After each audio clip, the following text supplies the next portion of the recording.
오늘은 사사기 19장 1절로 10절 말씀을 가지고 때를 놓치지 않는 신앙이라는 제목으로 하나님 말씀을 증거하려고 합니다. 그리스도인의 정치 참여에 대해 여러 가지 생각의 갈래들이 있습니다. 적극적으로 사회 참여를 지지하면서 정치에도 참여해야 된다는 주장도 많고요. 또 한편으로는 정치를 위해서, 정치 지도자를 위해서 열심히 기도해야 된다는 분들도 있습니다. 어쨌든 기독교인들도 세상 정치의 영향 아래에서 살기 때문에 많은 관심을 가지고 적극적인 의견을 표현하기도 하고 참여하기도 합니다.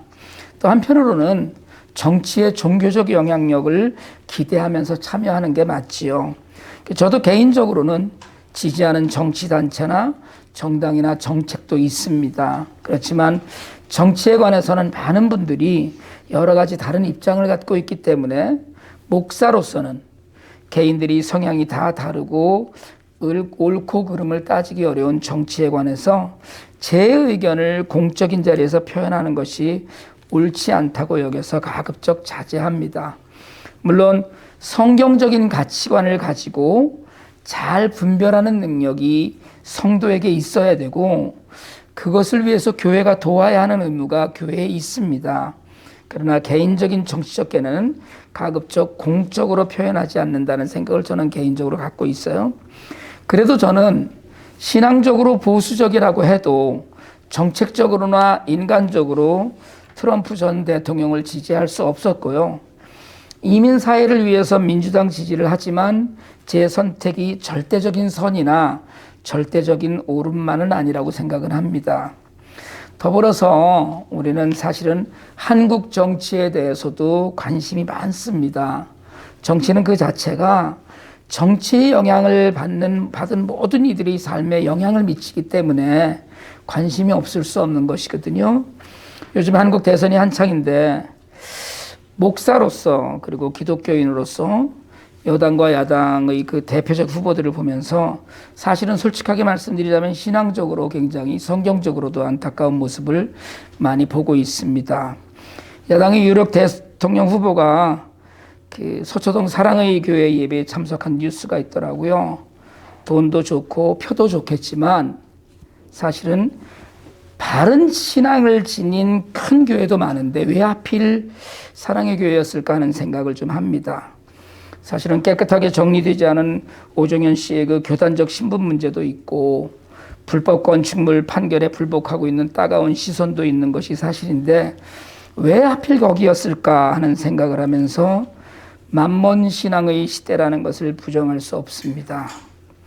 여당 후보는 지난주에 분당 우리 교회를 통해 요즘 우픈이라는 말들을 많이 하더라고요. 그 우픈 장면을 연출했습니다. 본인이 분당 우리 교회를 섬기고 있다고 주장했는데 교회에서는 10년 동안 출석 안 해서 제적했다고 했고 그랬더니 부정기적으로 출석했는데 교회에서 모르고 있었던 것 같다. 심지어는 한국 시간으로 어제였죠. 분당 우리 교회에서 성명까지 발표하는 이게 무슨 코미디도 아니고 표 하나 더 얻으려고 애쓰는 질 낮은 정치의 단면을 우리가 보고 있습니다. 신앙적으로나 도덕적으로 높은 기대를 할 수 없는 것이 정치입니다. 근데 여러분, 정치는 그렇다고 하고 눈을 우리 교회 안으로 돌려보면 교회가 여러분 제 기능을 못하니까 정치인들이 교회를 하찮게 여기는 것이 아닐까 이런 생각도 해요. 목사에게서 성도들에게서 진지하고 신실하고 당당한 삶을 볼 수 없으니까 정치인을 포함한 세상이 모두 교회를 우습게 여기는 것 아닌가 하는 아픔이 사실은 우리에게 있습니다. 교회와 성도에게 진실과 당당함은 바로 하나님의 거룩함을 드러내는 것이거든요.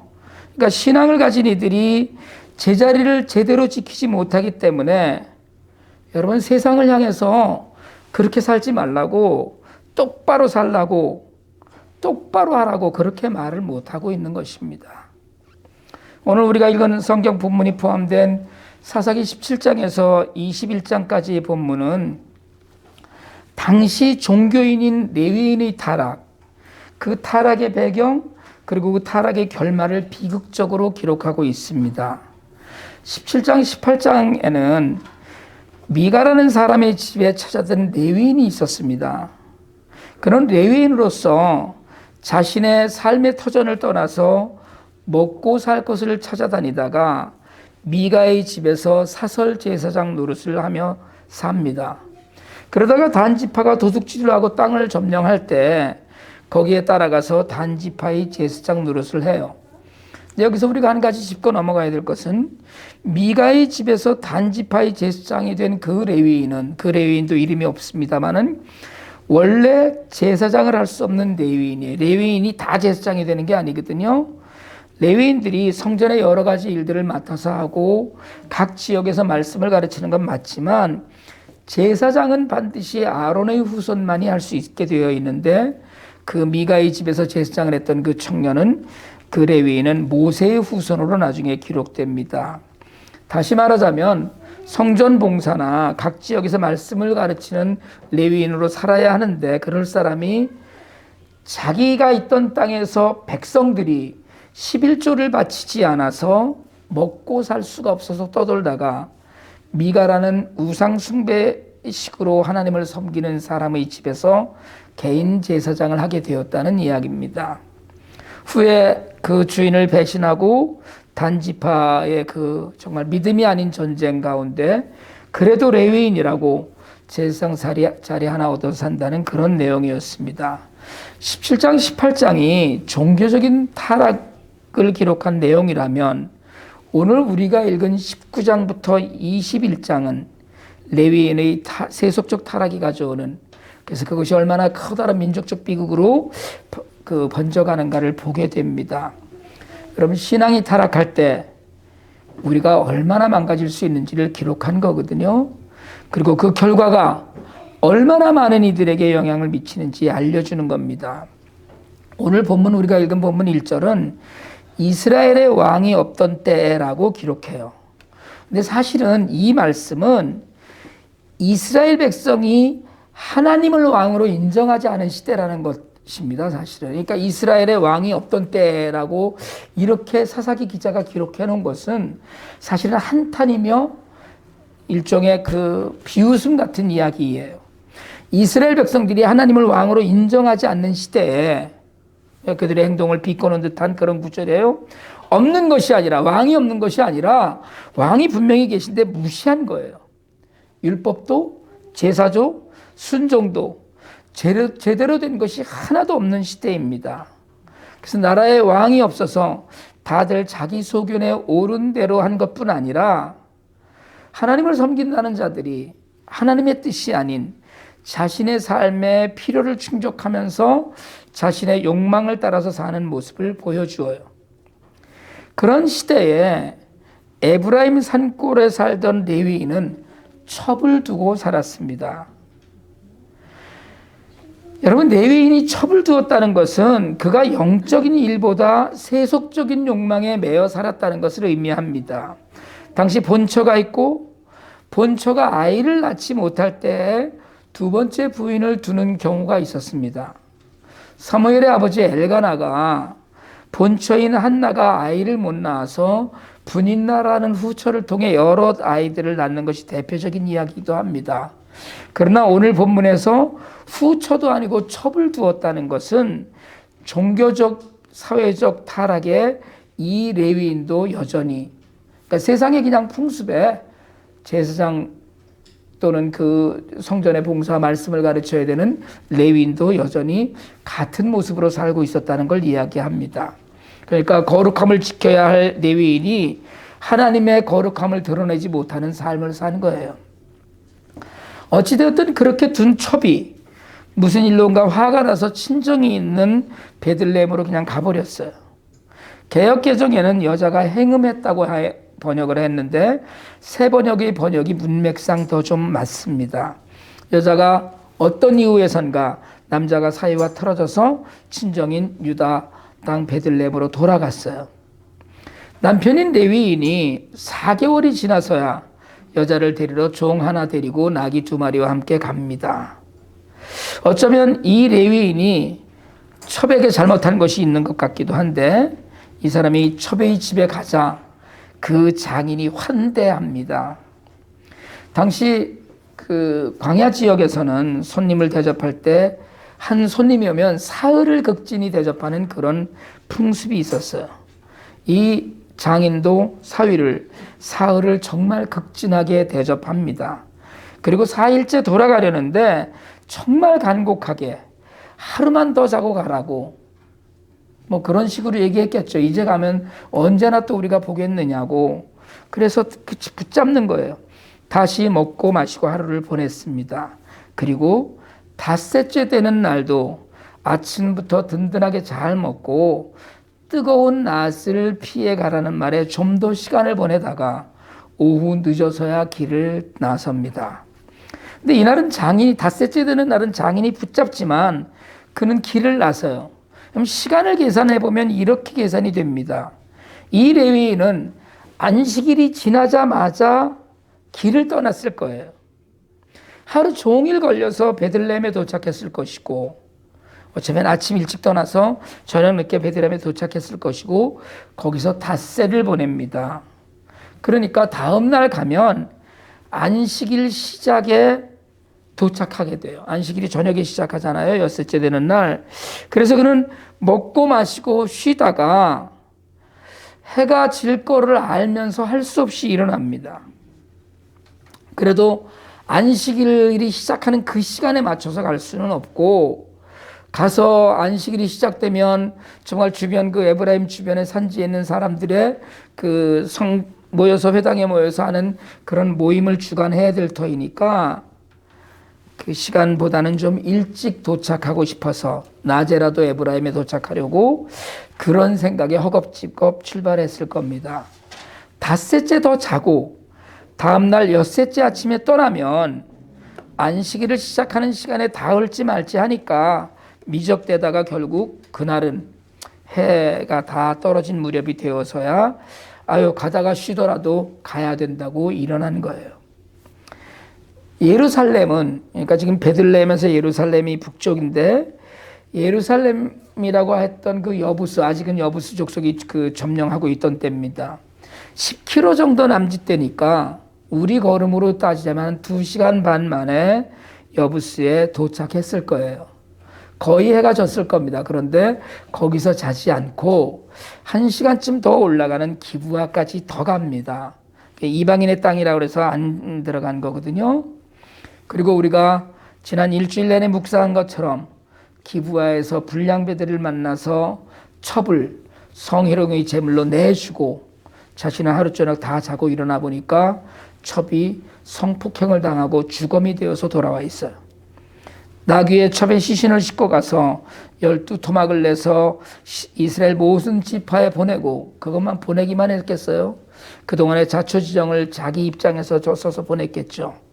결국 베냐민 지파가 이스라엘 민족 가운데서 멸족당하는 내전의 비극의 시작이 됩니다. 만약 그 레위인이 닷새째 되는 날 아침에 일찍 떠났다면 그는 충분히 에브라임 산지의 자신의 집에 그날 밤이 되기 전에 도착했을 겁니다. 오늘 이 본문을 묵상하면서 우리 신앙은 어떤지, 우리는 세상에 어떤 기여를 하고 있는지 생각하지 않을 수가 없습니다. 세상이 살기 어려워지는 것은, 여러분 세상이 점점 더 힘들다고 하는 것은 세상을 바르게 인도해야 될 어른들, 지도자들의 잘못입니다. 정치가가, 목사가, 교회가 잘못 처신하고 잘못 판단하고 잘못 행동해서 세상은 점점 더 어려워지고 있어요. 그게 정책이든 종교든 그렇습니다. 법을 지키지 않고 자기 욕망대로 사는 종교인들이 있고 사회 지도자들이 있어요. 이스라엘은 율법 공동체입니다. 그 중에서도 레위인에게는 더 바르게 율법을 지켜야 하는 기준이 있어요. 그런데 이 사사기 속의 레위인은 겁이 그 많은 첩을 두고 살았고 그나마 화목하게 살 수가 없어서 화해하는 데 4개월이나 걸렸습니다. 여러분 오늘 이 레위인은 이름이 기록되지 않아요. 이 레위인 사건이 성경에 상당한 분량으로 기록이 되지만 이름이 없는 것은 이런 타락상이 수많은 레위인에게서 발견되었다는 것을 의미합니다. 당시에 다 그저 그렇게 다들 그렇게 살았다는 거예요. 첩을 두고 살고 먹고 마시는 일을 탐닉하는 타락한 이스라엘 자손의 전형적이고 보편적인 당시의 모습이라는 겁니다. IT를 다녀오면서 한 주간이 저에게는 참 길었거든요. 그리고 그 사이에 사사기 17장 이후의 본문들을 아주 묵상을 무거운 마음으로 했습니다. 원래 묵상이 사실은 가볍게 잠잠하게 하는 것이 아니라 힘쓰고 애써서 하는 것이기 때문이겠지만 여러분, 오늘 본문은 믿는 사람의 마음을 무겁게 해요. 오늘 우리가 읽은 본문인 19장 1절로 10절까지만을 놓고 묵상할 때 먼저 우리는 거룩한가를 묻고 싶습니다. 여러분, 거룩함은 하나님의 본성이거든요. 하나님 말씀하시죠. 내가 거룩하니 너희도 거룩하라. 뭐가 거룩하는 겁니까? 여러분, 말씀대로 사는 거예요. 하나님을 왕으로 모시고 사는 것입니다. 그분이 나의 왕이고 내가 사는 나라의 법 자체이시고 그래서 그분의 말씀을 따라서 순종하며 사는 것, 그게 거룩함이에요. 거룩함 다른 게 아닙니다. 레위인은 세속적인 삶을 살았어요. 여러분, 오늘날 부르심받은 교회와 성도들에게 요구되지만 가장 결핍되어 있는 것 또한 거룩함입니다. 세상을 살지만 세상과 다르게 살라는 거예요. 당시 많은 이스라엘 사람들이 가나안의 풍습을 받아들였고 첩도 두고 율법도 지키지 않으면서 살았습니다. 여러분, 바라기는 내게 있어서의 거룩함은 무엇인지를 늘 묵상하시면서 살 수 있기를 바랍니다. 세상 누구나 가는 길이 아니라 누구나 사는 방법이 아니라 조금 불편해도 지금 조금 덜 내가 소유하더라도 하나님이 왕이신 나라의 법을 지키는 길을 걸을 수 있길 바랍니다. 우리가 조금만 바르게 살면 세상은 하나님 나라로 바뀔 수 있습니다. 우리가 바르게 살지 않고 우리가 거룩함을 잃었기 때문에 세상은 우리를 보고 하나님을 보지는 못해요. 그리고 그 거룩함에 이어서 오늘 우리가 본문에서 주목해야 하는 것이기도 한 이 사건이 비극으로 이어지는데 가장 크게 기여를 한 것은 이 레위인의 미적거림이었습니다. 여러분, 우리는 살면서 매일 매순간 사실은 결정하면서 삽니다. 선택하면서 살아요. 오늘은 무슨 옷을 입고 나갈까에서부터 점심은 뭘 먹을까를 결정하는 데서부터 우리의 시작은 선택은 언제나 시간과 묶여서 선택하게 됩니다. 여러분, 결단할 때 그걸 타이밍이라고 하죠. 적절한 시간을 놓치지 않으시길 바랍니다. 하나님을 믿는데도 우리가 순종이라고 하는 결단이 필요합니다. 근데 순종은 시간의 간격이 없어요. 순종은 그냥 즉시 하는 겁니다. 조금 있다가 할게요 하는 것이 아니에요. 하나님 말씀하시면 지금 바로 하는 거거든요. 그게 타이밍이에요. 바로 그 타이밍입니다. 말씀하시는 그 타이밍에. 세상에서 살아가는 일에도 여러분 너무 미적되지 마시고 머뭇거리지 않으시길 바랍니다. 결단이 필요할 때 결단하고 하세요.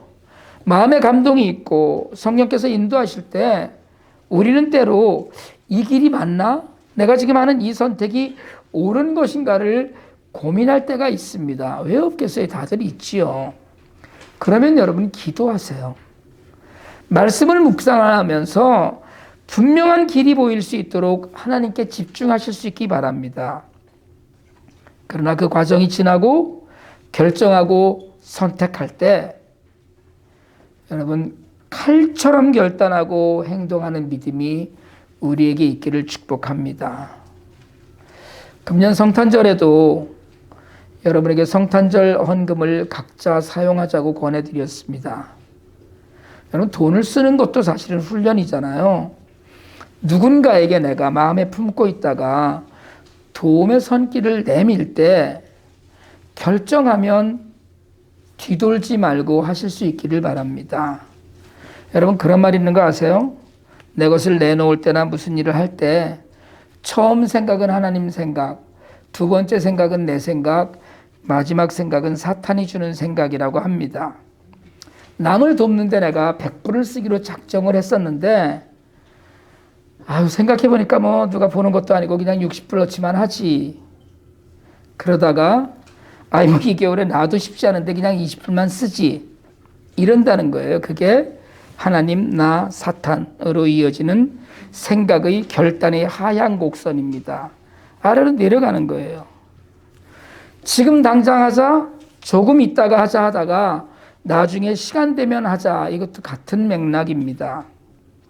여러분, 결정하고 결단하고 실행할 때 레위인의 비극을 생각하실 수 있기 바랍니다.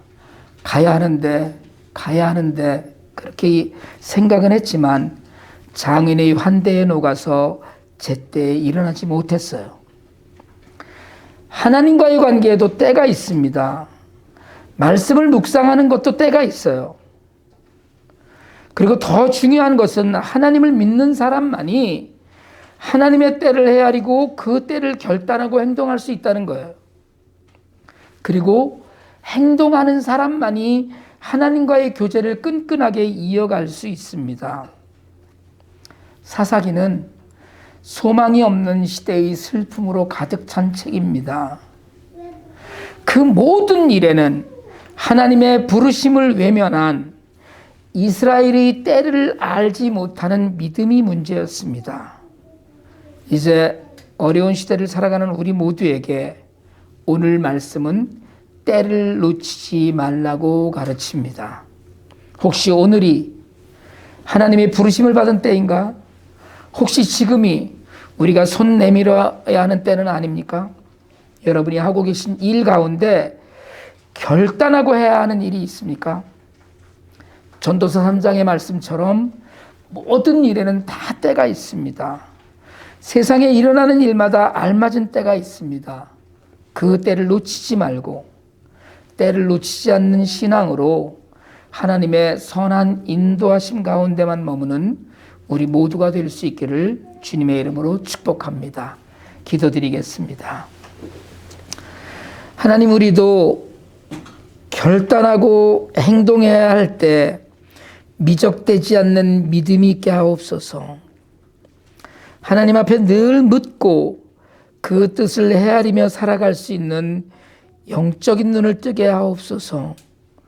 결단하고 순종하며 이 어두운 세상에서 밝은 빛으로 살아갈 수 있게 인도하여 주시옵소서. 우리를 위하여 이 땅에 오시는 예수 그리스도의 이름으로 기도드립니다. 아멘.